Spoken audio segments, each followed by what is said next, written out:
So good morning, everybody. It is a Sunday morning. It's about 8:30. We actually have a big surprise for you guys. So we got about 30 minutes here before we need to go back home to get ready for church. Why don't you guys see your big surprise that has happened?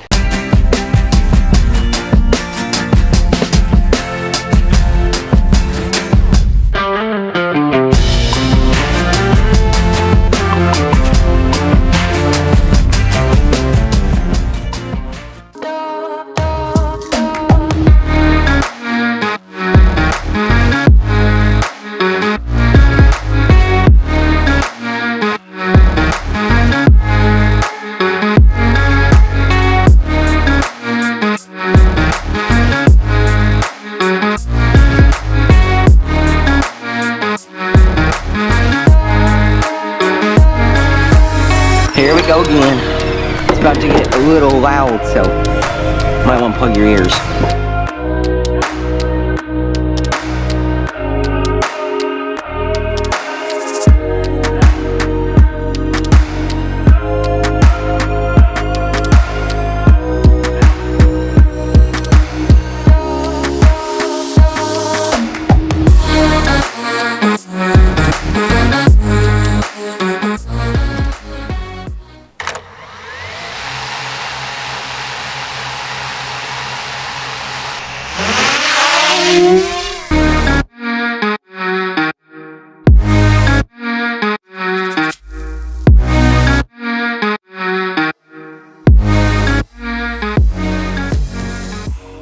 How long have you been trying to do this?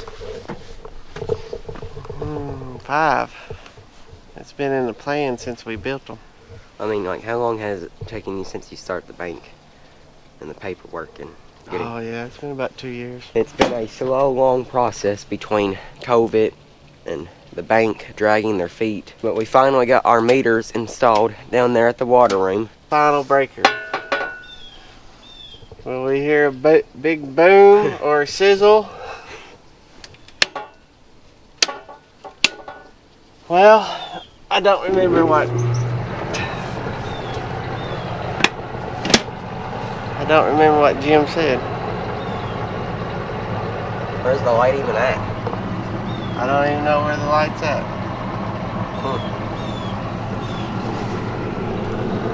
I would think that it would be like maybe right there.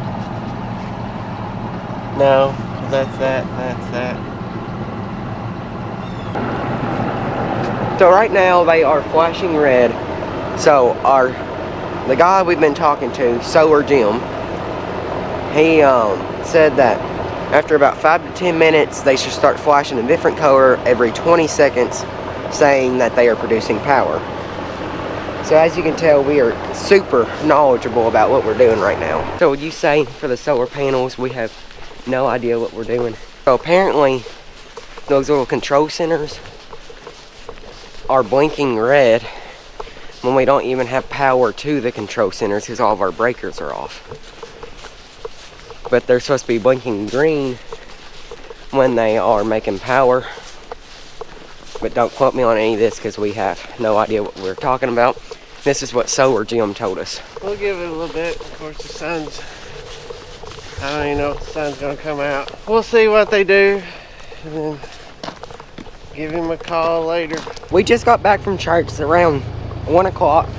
So I know a lot of you guys are going to be asking about these solar panels. So I think we're going to have to end up calling Solar Jim because something just ain't communicating right.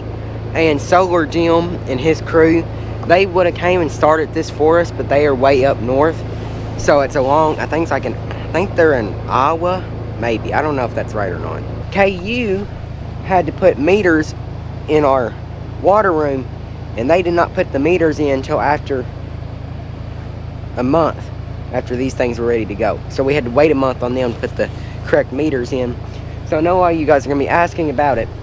So these solar panels are projected to run about 90% of our entire load. I'd like a 100% system, but I don't really know how all that works. All we did was we sent the solar company our power bills for the past year or 2 years maybe, and they figured out what size solar panels we needed and all that. See all these things right there? all the way down through there. That's 5 on one side of the barn. Then there's another 5 on the other side. So that's 10. Then multiply that times 4. That's 40 of those things you got to run. Plus we got our mini exhaust fans that you have 4 of on each barn. So that adds up to a lot of power. Then you got your feed lines and your augers and light bulbs and just everything in general. With it producing 90% of our power, when we do not have birds in the barns, the meters, I guess, are made to rotate backwards. So therefore, when we don't have barns, we're actually making power, and I guess it goes out of here and maybe to a house or something. I know I'm being real helpful and informational here, but it turns our meter backwards, so what power bill we do have, it's making it less. Some of you guys may be asking why we build these things. Simply because the fact during the summer when we're running all those fans, our power bill is about $7,000 a month. How much is your house bill? Is it $7,000 a month? I'd say probably not. So that is why we chose to do solar. And for the ones of you asking if you want to run a generator instead of just using the power company, a generator would cost you more in the fuel than it would the power company. So solar, all you gotta do is buy the stuff and then sunlight's free. The numbers on paper, this costs around $200,000 to do. With us running it the whole time, they are going to pay for themselves around 7 years. I'd say no more than 10 years. So 10 years down the road, we ain't gonna have hardly any of a power bill. So you guys catch on there why we do something like this. An investment for now and the future and more of the future. We're gonna give you a run through on like what all we did with the main disconnects and how we tied in. But here is our meter, and it's sunny outside right now. So you can see that the arrow right there, it may not work on the camera, but it's pointing backwards like that. We're assuming that means we're putting power on the grid, which means we are making money on top of making money. So the solar panels, we turned them on. They've been on for almost 2 weeks. And so we had a drought this summer for 2 months. No rain, sun, and it's been like that pretty much all the way up through to now. And as soon as we turn those jokers on, we've had rain for almost a week straight and cloudiness. We've had like 3 sunny days, so it's finally getting to make some power. So like you said, right now it's sunny out, so the chickens are little and we're making all the power. We're making more power than what we're using. So that's what it's made to do. And like Emerson said earlier, or in this video somewhere, is these things are projected to pay for themselves in 7 years. So that's what we did as an investment. Power is only going to get more expensive. It's not really an environmental thing. It's more of power is going to be higher, and this is an investment that's supposed to pay for itself. There's 2 ways you can hook these things up. So we've got a generator for backup. And then we got a big transfer switch for when the power goes off. I didn't really know you could hook it up after the transfer switch. Then that way if you lose power, it still works.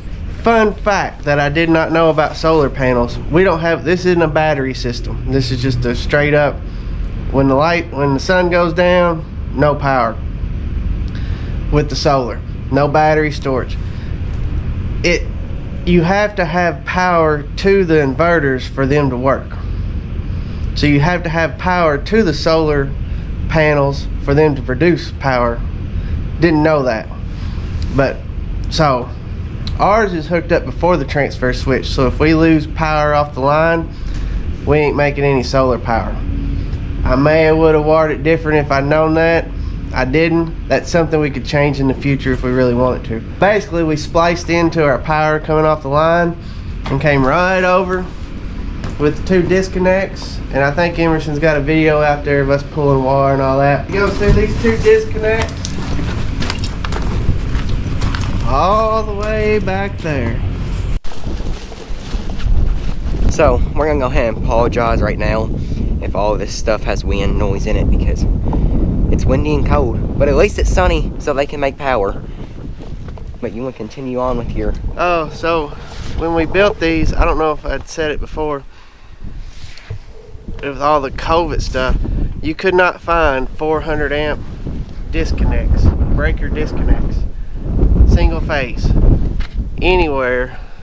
They were all like 6-month lead time, so they let us use 4 200 amp breaker boxes, and we just split because we have 2 separate arrays here.